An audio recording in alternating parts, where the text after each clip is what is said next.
maravilha! Quantos têm um exemplar da Bíblia? Levante ela assim aos céus, mais alto. Este é o livro que transforma a vida do ser humano. Já que você está com esse livro em suas mãos, localize o livro de Atos dos Apóstolos. Atos capítulo 1. Vamos ler alguns versículos a partir do versículo de número 6. Mais uma vez, dou louvores a Deus pela oportunidade de retornar a esta casa. Eu disse aqui na quinta-feira que chega janeiro, eu já começo orando. Deus, toca no coração do pastor Anderson, do pastor Adriano. Faz eles lembrarem de mim, porque eu não posso passar o mês de janeiro sem participar do Projetando. E Deus sempre ouve minha oração, né? Obrigado, pastor Anderson, pastor Adriana. Vocês têm pastores, um casal de pastores que são mais lindos de Curitiba, né? Exceto eu e a irmã Jeane aqui. Eles ficam depois. Nem tudo é perfeito, né, pastor? Eu tenho um grande carinho, gratidão pela vida do pastor. Realmente nos conhecemos há 10 anos e alguma coisa. E eu fico feliz de poder ser canal de Deus e útil ao reino aqui nesta igreja, cooperando com o compartilhar das Escrituras. Faço hoje acompanhado da melhor companhia possível, que é a Jeane, minha esposa, minha companheira, intercessora. É a base de tudo aquilo que eu vivo em Deus, no ministério e na vocação que Ele me fez. Atos capítulo 1, versículo de número 6, está escrito assim: aqueles, pois, que se haviam reunido, perguntaram-lhe, dizendo: Senhor, restaurarás tu neste tempo o reino a Israel? E disse-lhes: não vos pertence saber os tempos ou as estações que o Pai estabeleceu pelo seu próprio poder. Mas recebereis a virtude do Espírito Santo que há de vir sobre vós, e ser-me-eis testemunhas, tanto em Jerusalém, como em toda a Judeia e Samaria e até os confins da terra. E quando dizia isto, vendo-o eles, foi elevado às alturas, e uma nuvem o recebeu, ocultando-o aos seus olhos. E estando com os olhos fitos no céu, enquanto ele subia, eis que junto dele se puseram 2 varões vestidos de branco, os quais lhe disseram: varões galileus, por que estáis olhando para o céu? Esse Jesus, que dentre vós foi recebido em cima no céu, há de vir, assim como para o céu o vistes ir. Tome o seu assento, por gentileza. Presta a sua atenção, eu prometo que eu vou ser breve, muito breve mesmo. Mas eu estava buscando em Deus o que falar para os irmãos nessa manhã.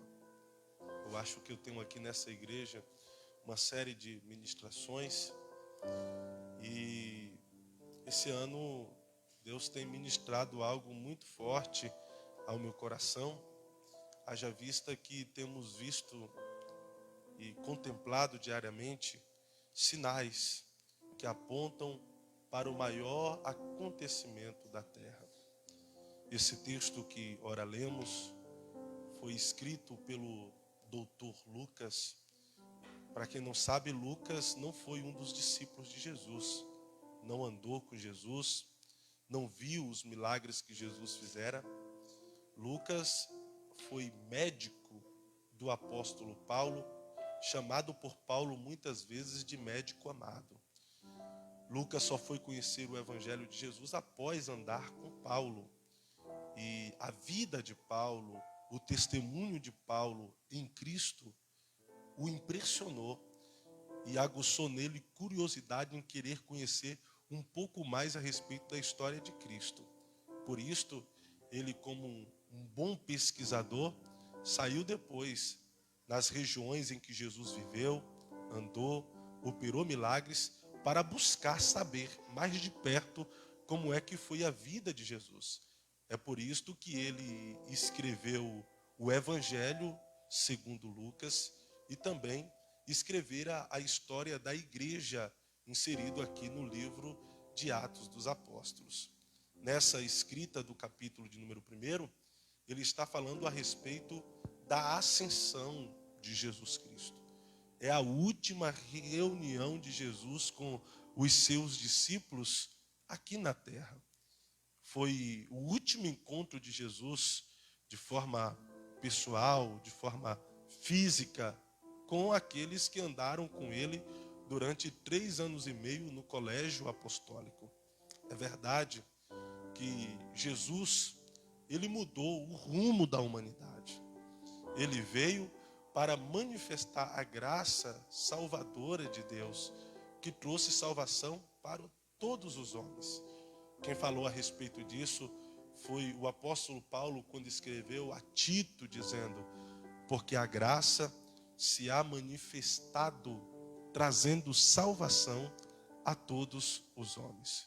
Todos nós estávamos perdidos, devido ao pecado, devido à corrupção do nosso coração, devido às práticas pecaminosas dos nossos pais. A humanidade foi colocada no banco dos réus para ser julgada e condenada ao sofrimento eterno. Mas Jesus, ele veio para revelar o amor do Pai para a humanidade e nos dar uma chance de escolhermos para onde nós queremos ir. É por isto que Jesus disse, e foi o próprio João que escreveu no capítulo 3 e o versículo de número 16. Deus amou o mundo de tal maneira que deu seu Filho unigênito para todo aquele que nele crê, não pereça, mas tenha a vida eterna. Existe uma discussão teológica, principalmente aqueles que estudam teologia vão saber do que eu estou falando, sobre as teorias de Calvino e as teorias de Armínio, aqueles que defendem a eleição, a predestinação, e os que não defendem a eleição e a predestinação, defendem o livre-arbítrio.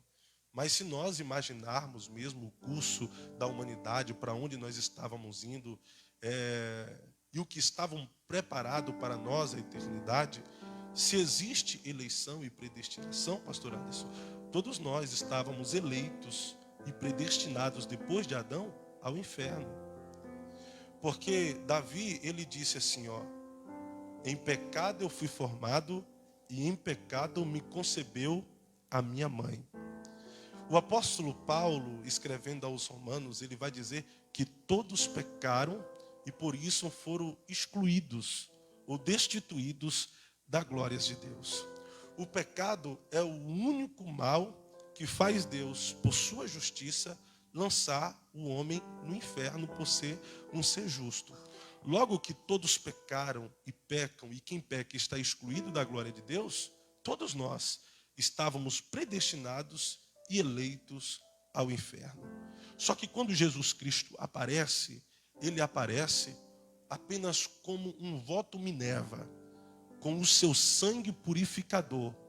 Ele nos dá uma chance de sair do banco dos réus e agora fazermos uma triagem para um dia vivermos de eternidade a eternidade lá no céu.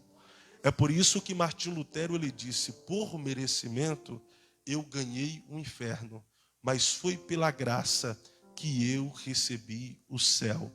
Então, a salvação não é mérito humano, não é bondade do homem. A salvação é um favor de Deus que nenhum de nós merecemos. Eu não sou salvo porque eu mereço, eu sou salvo porque Cristo decidiu morrer em meu lugar lá na cruz. Quando ele morre, ele disse: está consumado, tetelestai, uma palavra grega que quer dizer o preço foi pago ou o preço foi quitado.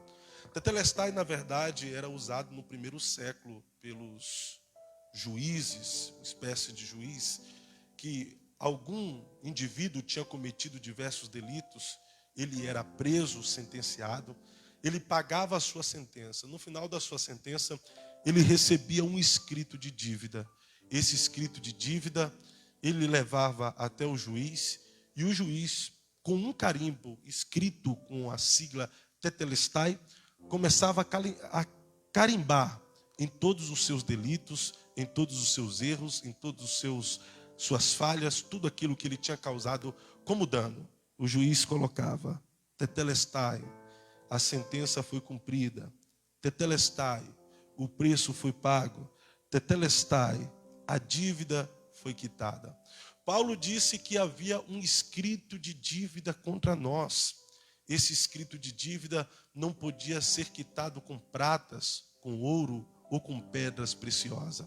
Mas quando na cruz Jesus diz, Tetelestai, Paulo ele diz, e o escrito de dívida que havia contra nós foi crucificado, carimbado, rasgado por Cristo lá na cruz. Se nós estávamos no banco dos réus por termos cometido delitos e pecado, quando Jesus diz, está pago, está quitado, ele está dizendo para todo o inferno ouvir, eu estou pagando a dívida da humanidade.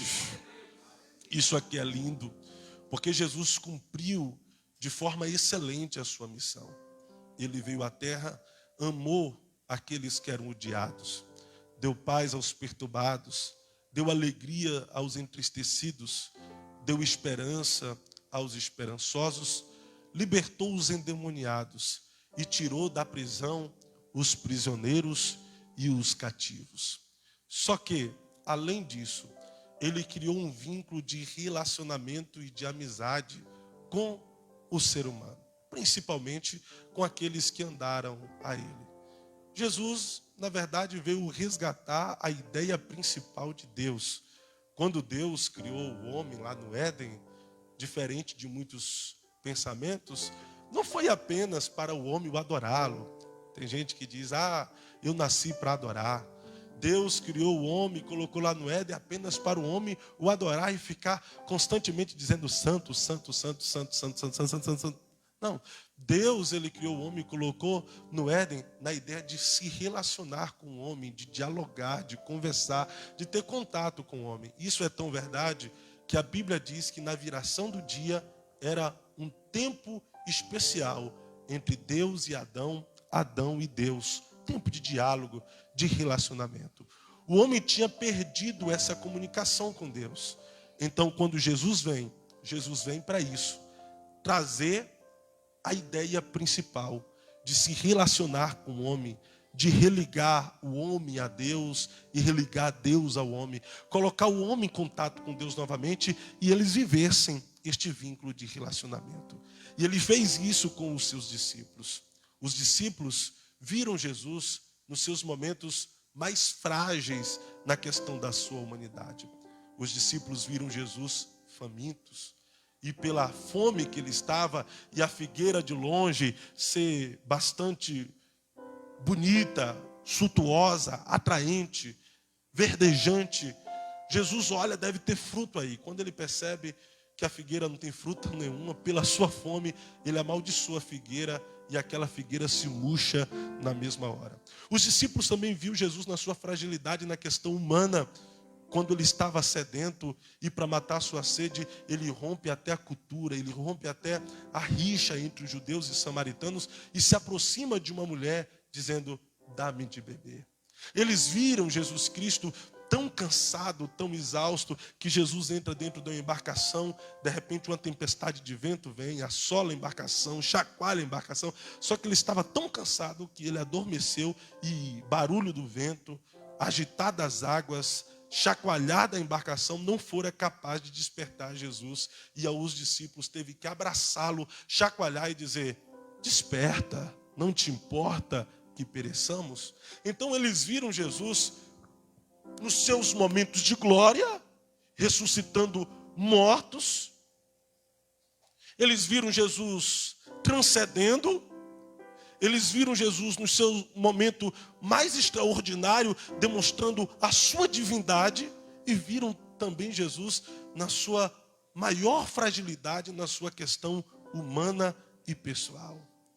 E o interessante é que Jesus os amou e os amou até o fim.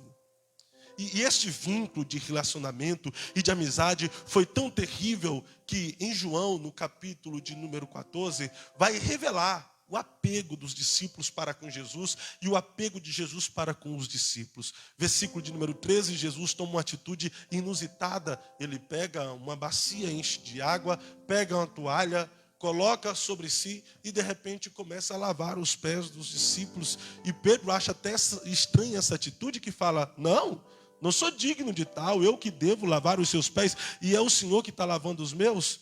E Jesus olha para Pedro e diz: Pedro, se eu não lavar os seus pés, você não tem parte comigo. Como ele era muito afoito, ele diz: então me lava por completamente.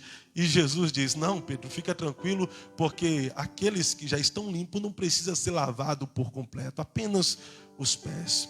O capítulo 14 de João é um capítulo de drama. É um drama.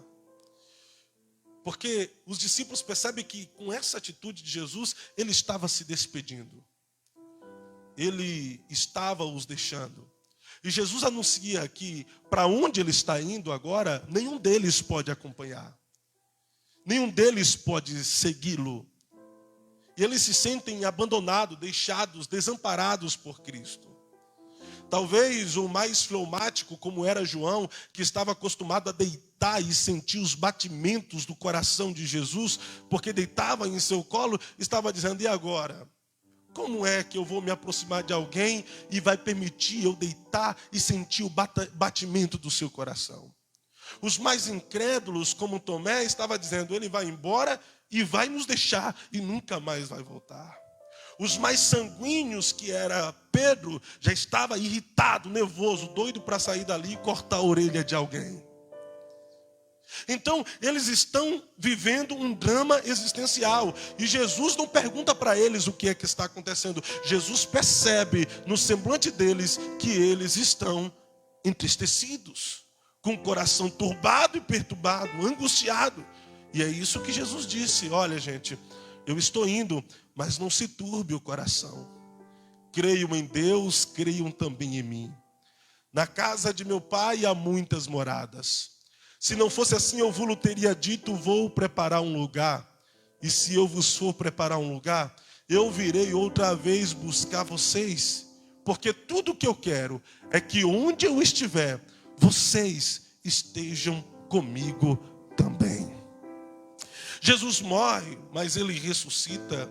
Depois que ele ressuscita, ele vai ter um encontro com os seus discípulos aqui no capítulo 1 de Atos dos Apóstolos. Ele está dando as últimas instruções antes de subir aos céus. E o pedido de Jesus é: olha, gente, eu estou indo, mas vocês não vão ficar órfãos, vocês não vão ficar sozinhos. Eu peço para vocês que vocês fiquem aqui em Jerusalém até que venha o Consolador e vocês serão revestidos de poder. Depois que vocês forem revestidos de poder em Jerusalém, aí sim, vocês podem sair, porque eu quero que vocês sejam as minhas testemunhas em Judeia. Eu quero que vocês sejam as minhas testemunhas em Samaria. Eu quero que vocês sejam as minhas testemunhas até os confins da terra. Vocês vão para o mundo, mas antes de ir para o mundo, fique aqui e sejam revestidos de poder. Essas foram as últimas instruções de Jesus. E de repente eles estão olhando para Jesus e eles percebem que Jesus começa a ascender, sim, levitar. Ele está subindo aos céus. Os discípulos estão boquiabertos, espantados, porque até então eles não tinham visto aquela cena. Ele está subindo, ele está ascendendo. Os discípulos começam a olhar para o alto e eles estão espantados com aquela cena, porque ele está vendo aparentemente um homem de carne e osso levitando e ascendendo aos céus. De repente a nuvem o oculta. E eles estão ainda bobos, olhando para os céus para ver se aparece novamente aquela cena de Jesus subir. E enquanto eles estão bobos, olhando para os céus, aparecem dois varões de brancos que assustam os discípulos, dizendo: varões galileus. Eles tiram o olhar dos céus e começam a olhar para esses seres que aparecem. E esses varões dizem: por que olhais para os céus assustados? Este Jesus, da mesma forma que vocês estão vendo ele subir, um dia, do mesmo jeitinho que vocês estão vendo ele subir, um dia Ele vai descer e vai voltar. Existe aqui uma promessa. Essa promessa não foi feita apenas por esses seres angelicais a respeito da vinda de Jesus. Esta promessa foi feita pelo próprio Jesus Cristo em João 14, dizendo: não se turbe o vosso coração, creio em Deus, creio também em mim, na casa de meu Pai há muitas moradas. Se não fosse assim, eu vos teria dito: vou preparar um lugar. Se eu vos for preparar um lugar, virei outra vez buscar vocês. Está falando aqui a respeito da promessa da vinda de Jesus, o Cristo. E essa promessa aqui não fora feita por homens, essa promessa fora feita por Cristo. E a gente precisa entender que existe dois tipos de promessa. Existe promessa condicional, que depende da condição do homem para ela se cumprir. Existem promessas que Deus te fez que vai depender de uma posição sua para acontecer, de uma ação sua, de uma decisão sua, de uma escolha sua, de um posicionamento seu para que ela se torne realidade, porque ela é uma promessa condicional. Agora existem promessas incondicionais, que não depende da postura do homem, depende absolutamente da fidelidade de Deus, e Ele é fiel porque não pode negar a si mesmo. A promessa da vinda de Jesus não é uma promessa condicional, é uma promessa incondicional. Se nós estivermos preparados, Jesus vem. Se nós não estivermos preparados, Jesus vem.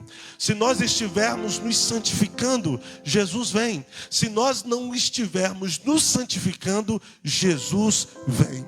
Se nós estivermos esperando a sua vinda, Ele vem. Se nós não estivermos esperando a sua vinda, Ele vem do mesmo jeito. Se você crê que Jesus vem, Ele vem. Mas se você não crê que Jesus vem, isto também não vai atrapalhar a vinda dele, porque a promessa não foi feita por você, a promessa foi feita por Ele. A vinda de Jesus Cristo é uma das certezas que todo cristão deve ter na vida. Primeira certeza, a morte. Segunda certeza, Jesus Cristo um dia há de voltar. E a vinda de Jesus Cristo vai causar dois sentimentos para a humanidade. O primeiro sentimento é um sentimento de tristeza, de agonia, de angústia, de dor para aqueles que aqui ficarem. O primeiro sentimento vai ser um sentimento de desespero para aqueles que não aceitaram a fé, para aqueles que sempre zombaram da fé cristã, para aqueles que zombaram da igreja e a rotularam como fanática, como retrógrada, como ópio do povo. Será de dor e desespero por aqueles que, assim como nos dias de Noé, não aceitaram a pregação do Evangelho a respeito do dilúvio e não aceitam a pregação do Evangelho a respeito da vinda do Cristo. Eles correrão para um lado e para o outro, buscando uma igreja aberta, e só vai encontrar aqueles que estavam afastados e desviados, porque a mídia vai dizer que o povo sumiu, porém estes que sumiram foram abduzidos por um disco voador.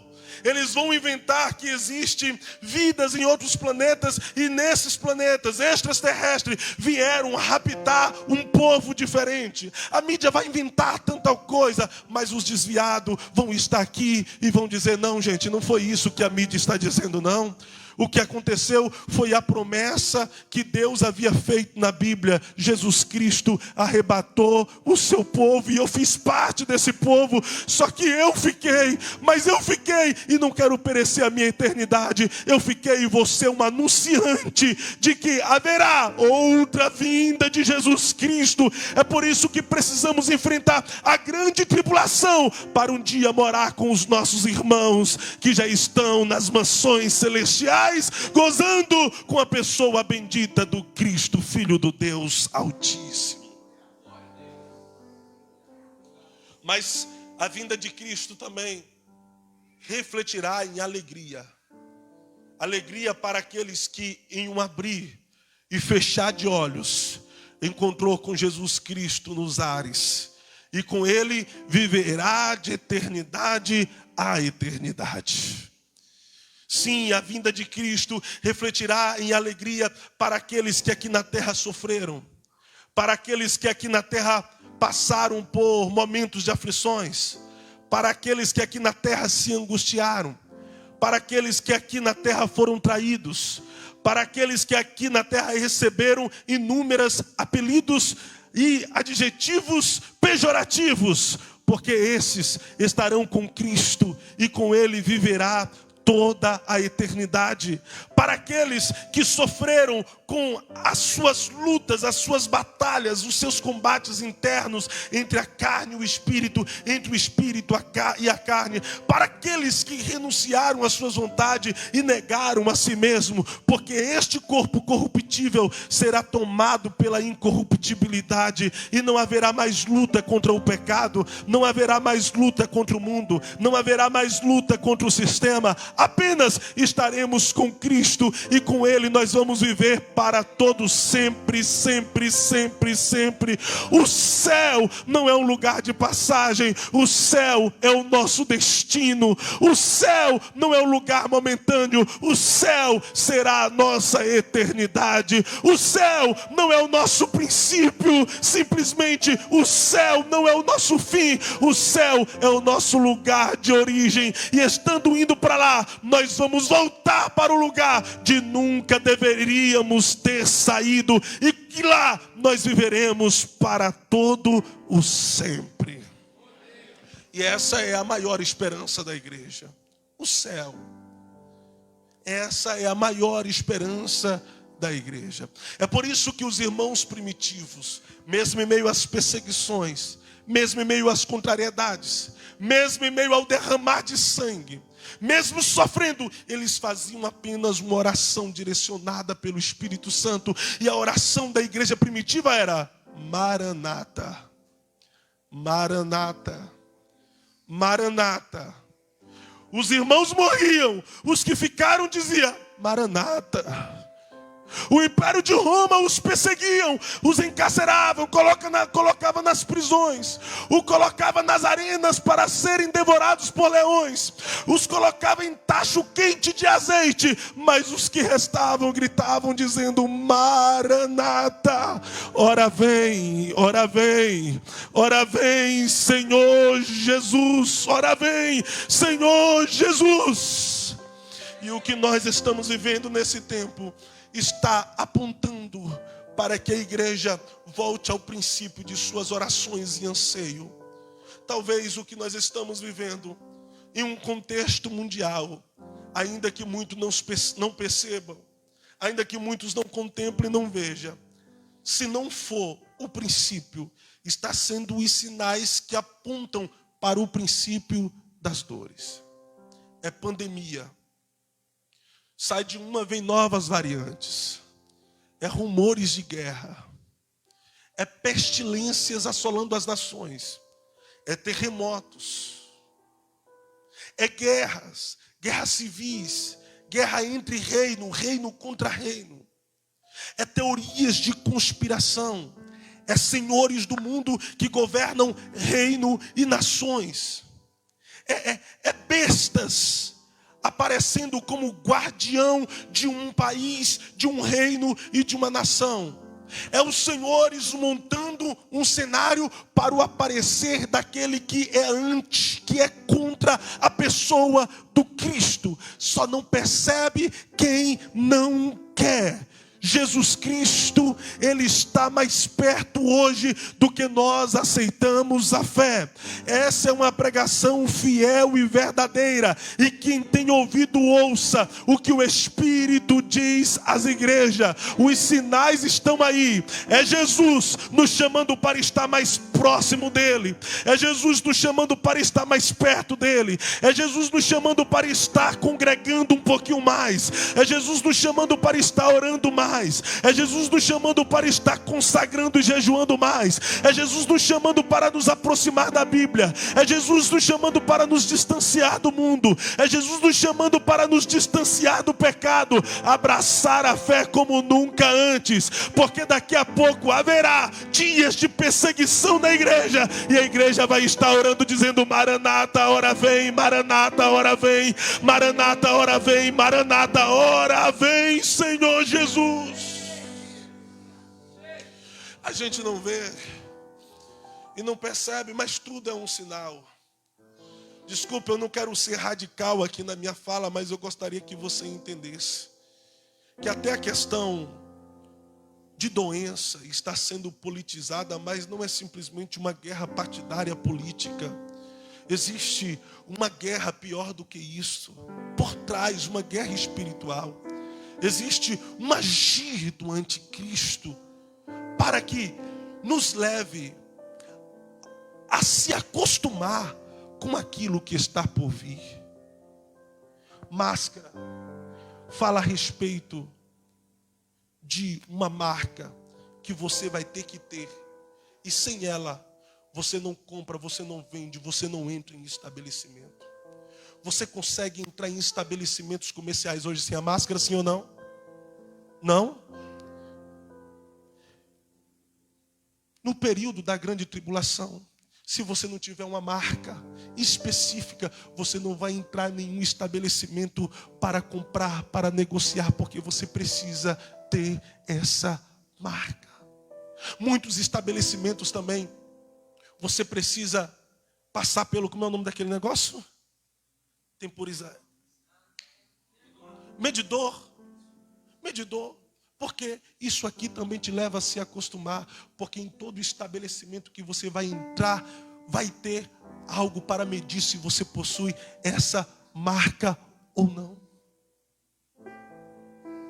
A gente não vê, mas o cenário está sendo preparado.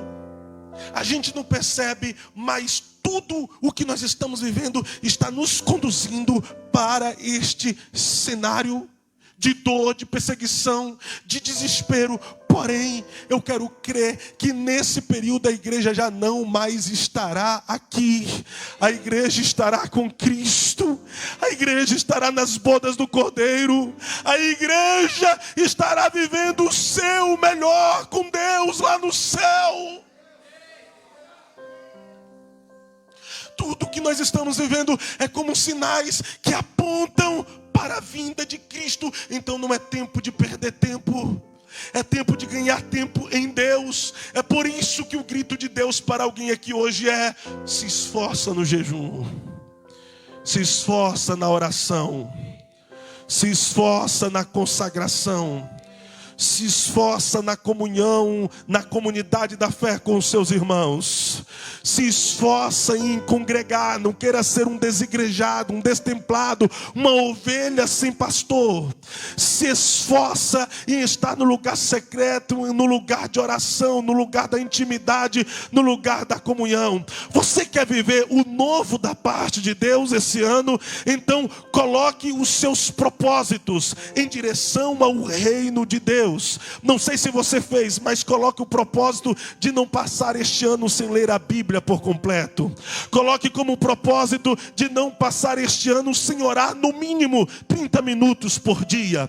Coloque como propósito neste ano em ser mais crente, em ser mais fiel, em amar a Deus sobre todas as coisas, em amar o seu próximo como a ti mesmo. Coloque como propósito este ano o reino dos céus e a sua justiça, e as coisas que você necessita serão acrescentadas, porque a qualquer momento, em um abrir e fechar de olhos, assim como um relâmpago sai do Oriente e se mostra ao Ocidente, será a vinda de Jesus Cristo.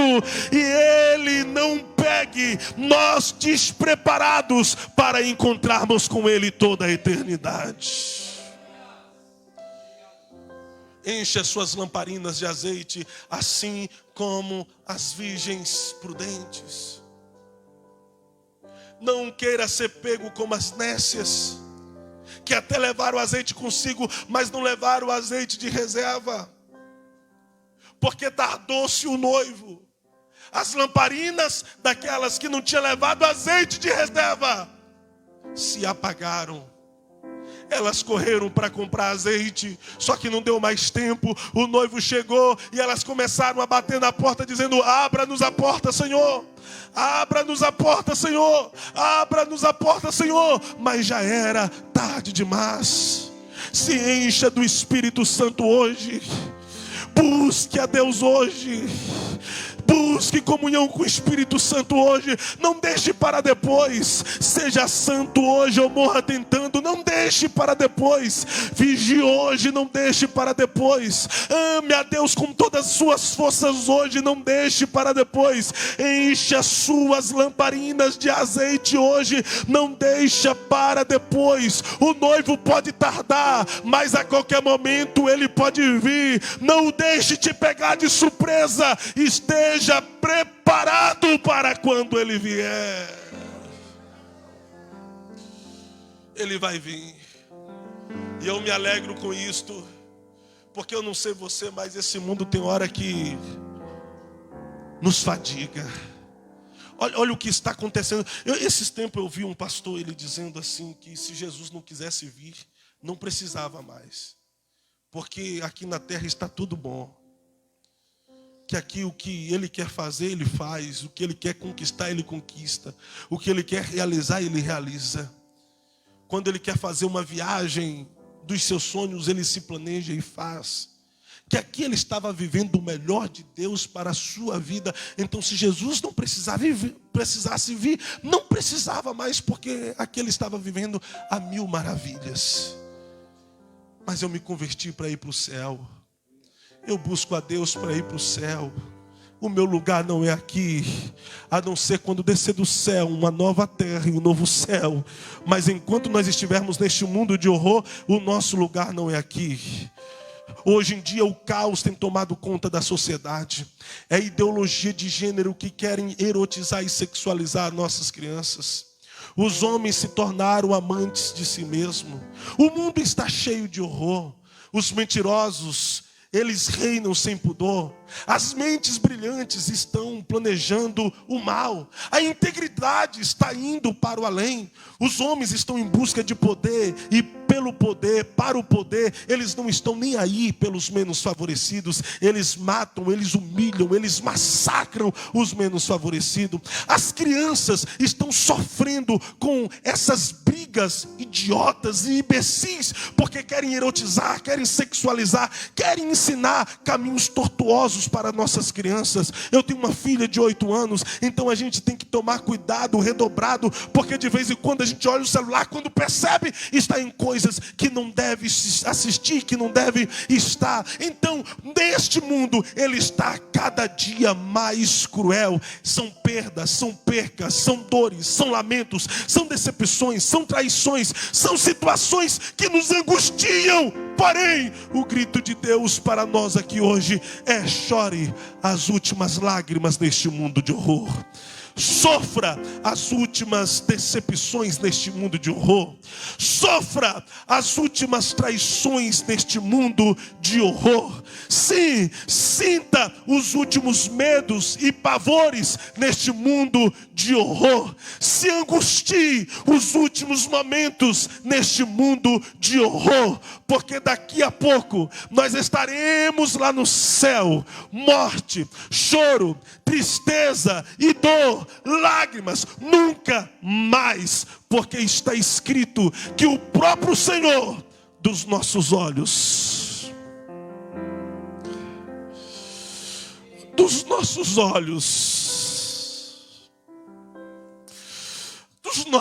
olhos, todas as lágrimas Ele enxugará. Feche os teus olhos por um minuto, porque está chegando o momento das suas lágrimas serem enxugadas. Oremachéria.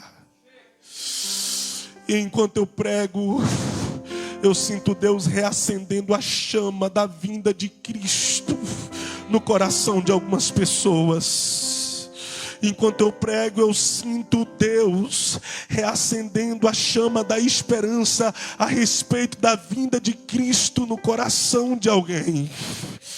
Porque está chegando o momento de você não mais sofrer com ansiedade, de você não mais sofrer com depressão, de você não mais sofrer com síndromes do medo, síndromes do pânico, de você não mais ter medo de sofrer decepção, de sofrer traição, de você não mais ter medo de sofrer com as mazelas deste mundo, porque está chegando o dia em que o próprio Cristo, com o lenço dos teus olhos, toda lágrima enxugará, e eu quero te encontrar no céu. E se eu me lembrar de alguma coisa, eu quero pegar na sua mão, te dar um abraço e dizer: valeu a pena toda dor, todo sofrimento, toda renúncia. Pastor Anderson, quando chegar no céu, eu quero te dar um abraço e dizer: queridão, valeu a pena pagar o preço, valeu a pena pastorear, valeu a pena amar vidas, valeu a pena, porque agora nós estamos no céu, estamos no céu. E só quem tem esperança de ir para lá por um minuto, adore a Deus. Oramachuri Kalamaia. O seu lugar não é aqui. O seu lugar também não é o sofrimento na eternidade. O seu lugar não é aqui na grande tribulação e na perseguição. O seu lugar não é o sofrimento eterno. O seu lugar é nas mansões celestiais. A sua casa já está preparada lá. A sua moradia já está preparada lá. E só quem tem convicção que vai para lá. Se tivesse duas pessoas aqui que têm convicção, a primeira sou eu. Quem é a segunda? Quem pode adorar um minuto ao Deus que vai nos levar para os céus? Vem. Se você tem glória, dê glória. Se você tem aleluia, dê aleluia. Porque Jesus está te renovando agora. Jesus está te restaurando agora. Ele está reacendendo a chama da esperança da vida de Jesus. Eu vou deixar você adorar, porque enquanto você adora, Ele te renova. Enquanto você adora, Ele te restaura. Oremaia. Há uma unção de quebrantamento que está descendo aqui nessa casa agora. Eu não sei se essa igreja será conduzida nos céus, ou se o céu descerá aqui na terra, mas Deus nos faz sentir um pouco do céu aqui e agora.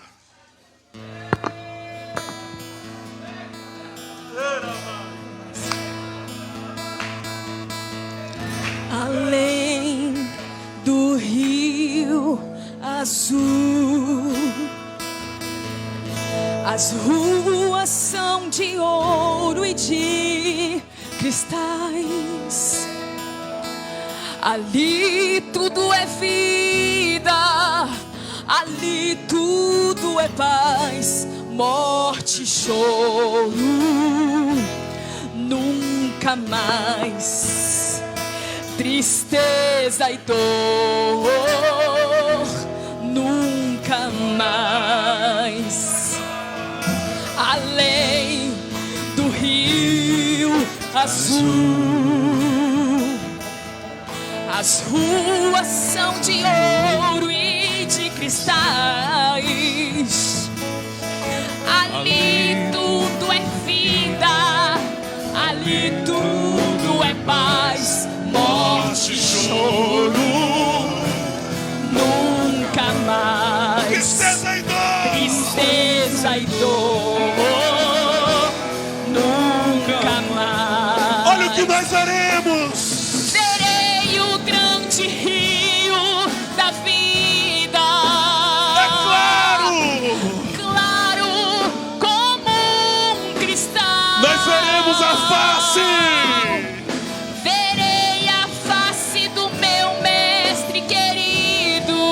Não haverá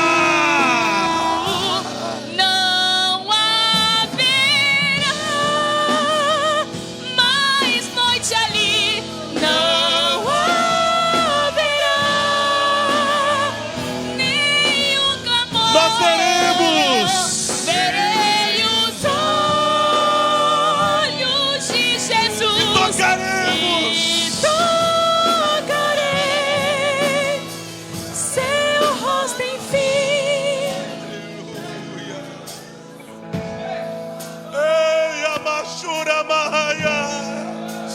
Levante a sua mão e receba o Espírito Santo, que te dará forças para caminhar na presença de Deus até chegar este grande dia.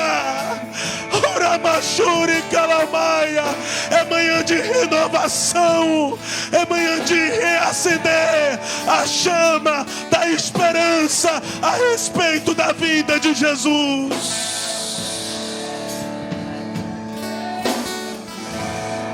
Aleluia.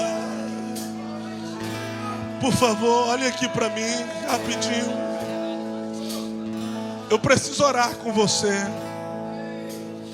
Você que conhece essas verdades a respeito do céu e do inferno, a respeito da sua eternidade, e você, por algum motivo, e eu não quero saber qual é, acabou se afastando de Deus, acabou se afastando da comunidade, da fé que você fazia parte. E o mundo foi cruel com você, te machucou, te feriu. Mas sempre esteve na sua alma que um dia você precisava voltar para os caminhos do Senhor, para que você não perdesse a salvação da sua alma. E hoje, ao ouvir esta palavra, nasceu na sua alma saudades, saudades do céu. E você está dizendo: eu não quero ficar aqui, eu quero ir para o céu. Será que tem alguém que está afastado dos caminhos do Senhor? E hoje, ao ouvir essa palavra, você quer voltar para Jesus, você quer voltar para o caminho que te leva para os céus. Se tiver alguém, por favor, me dê um sinal com a tua mão.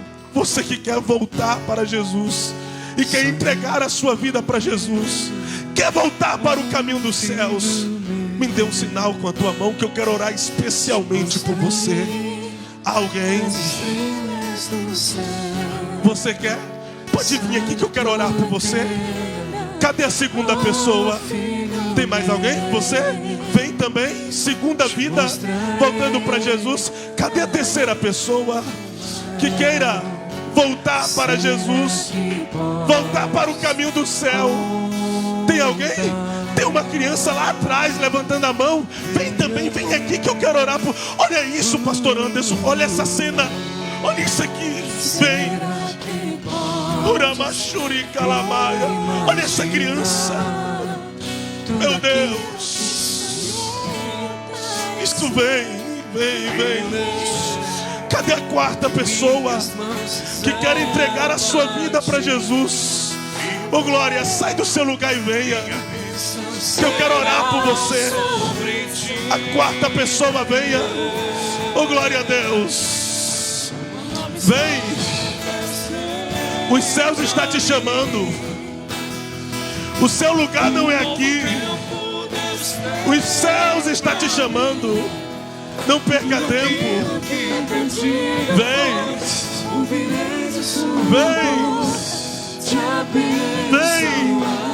Oh glória a Deus. Oh glória a Deus. Oh glória a Deus. Um novo tempo. Aleluia. Eu sei que tem a quarta e quinta vida para entregar a sua vida para Jesus hoje. Vem. Os céus estão te esperando. Uramachuri Kalamandarabacandarábia. Olha aqui, a quarta vida. Eu estou esperando a quinta, porque os céus estão te esperando. Vem. Vem, os céus estão te esperando. Oh glória. Aleluia. Aleluia. Eu repito, o inferno não é o teu lugar, não é a sua morada eterna. Você também não vai ficar aqui para a grande tribulação. Jesus, Ele te ama e já preparou uma morada para você. Mas agora a decisão é sua. Cadê a quinta pessoa que precisa voltar para Jesus e entregar a sua vida para Jesus? Vem que eu oro por você. Uramacheri Kalamaia. Oh glória. Oh glória. Oh glória. Vem. Os céus estão te esperando. Os céus estão te esperando. Oh, glória a Deus.